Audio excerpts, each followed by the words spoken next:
Hello and welcome to Newsroom Live. This is Priya Vishwakarma and today's interesting story is about IPO, Initial Public Offering.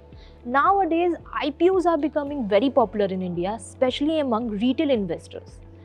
But there are a lot of people who don't know about IPO, what it is, how it works. A Z Business writer decoded it for us. Let's talk to him and know in detail.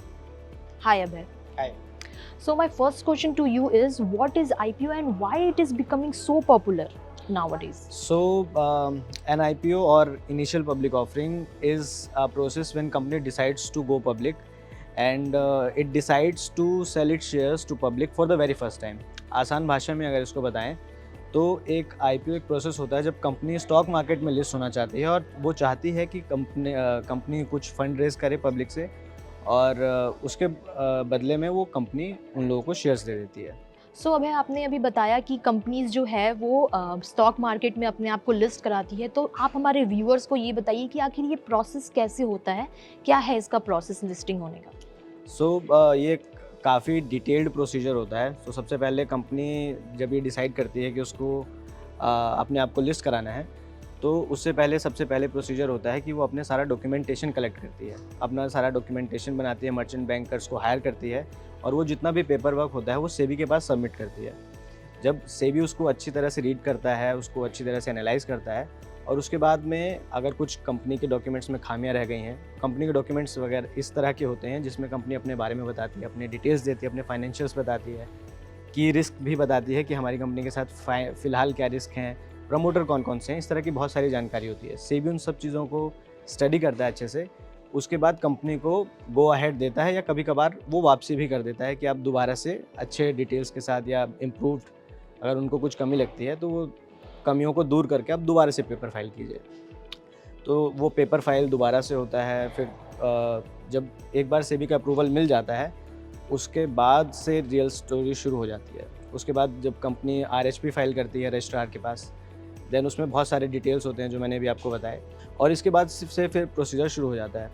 इसमें फिर company बताती है अपने financials वगैरह ये सब जो जानकारियाँ होती हैं, तो लोग उनको जाकर के स्टडी कर सकते हैं और कंपनी के बारे में जान सकते हैं, कंपनी के प्रमोटर्स के बारे में, यानी कंपनी का आप इन एंड आउट पूरी जानकारी देख सकते हैं। उसके बाद फिर डेट्स आती हैं, डेट्स आ जाती हैं तो आप यानी IPO कब से लेकर के कब तक खुला हुआ है, कंपनी का जो शेयर का वैल्यू है वो कितना है, प्राइस बैंड कहते हैं जिसको।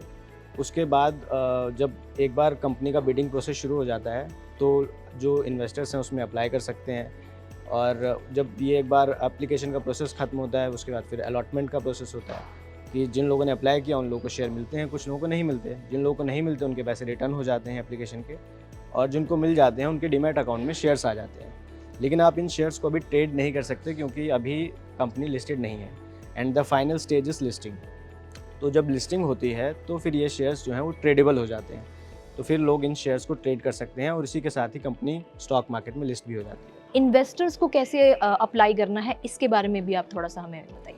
देखिए, इन्वेस्टर्स को भी काफ़ी सारी चीज़ें ध्यान में रखनी चाहिए जब वो एक IPO के बारे में देखते हैं। उनको सिर्फ आजकल जो ट्रेंड है कि लोग हर IPO में अप्लाई करना चाहते हैं लिस्टिंग गेन्स के लिए, उससे थोड़ा ऊपर सोचना चाहिए। कंपनी के फाइनेंशियल्स पढ़ने चाहिए, कंपनी के प्रमोटर्स कौन है वो सब देखना चाहिए, कंपनी के ऊपर डेट है या नहीं है। तो इन सब चीज़ों को जब आप अच्छे से स्टडी करते हैं तो फिर आपके पास एक फाइनल डिसीजन होता है कि क्या आपको उस IPO में पैसे लगाने चाहिए या नहीं लगाने चाहिए। आजकल जो हम सब देख रहे हैं कि IPO जो है वो ओवर सब्सक्राइब्ड हो जा रहा है, लाइक 10x 20x, कभी कभी तो 70-80x भी हमने देखा है सब्सक्राइब्ड होते हुए।